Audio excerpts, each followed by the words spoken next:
Hamas जंगबंदी मुआहदे पर अमल दरामद के लिए पुरअज़्म, लेकिन फौरी तौर पर गैर मुसल्लह होने से इनकार कर दिया। तंजीम के सियासी ब्यूरो के रुकन मोहम्मद नजाल का कहना है कि अबूरी मुद्दत में गजा की सिक्योरिटी हमास के पास रहेगी।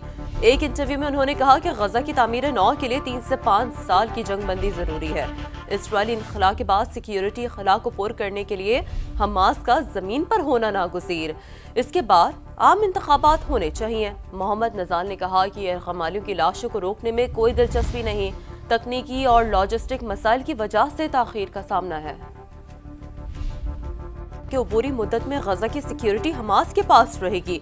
एक इंटरव्यू में उन्होंने कहा कि गजा की तामीर नौ के लिए 3 से 5 साल की जंगबंदी जरूरी है। इसराइली इनखला के बाद सिक्योरिटी खला को पुर करने के लिए हमास का जमीन पर होना नागुज़ीर। इसके बाद आम इंतखाबात होने चाहिए। मोहम्मद नजाल ने कहा कि गमालियों की लाशों को रोकने में कोई दिलचस्पी नहीं, तकनीकी और लॉजिस्टिक मसाइल की वजह से ताखीर का सामना है कि अबूरी मुद्दत में गजा की सिक्योरिटी हमास के पास रहेगी। एक इंटरव्यू में उन्होंने कहा कि गजा की तामीर नौ के लिए 3 से 5 साल की जंगबंदी जरूरी है। इसराइली इनखला के बाद सिक्योरिटी खला को पुर करने के लिए हमास का जमीन पर होना नागुज़ीर।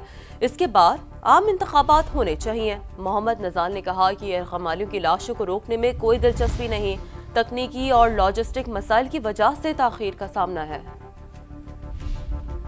कि अबूरी मुद्दत में गजा की सिक्योरिटी हमास के पास रहेगी।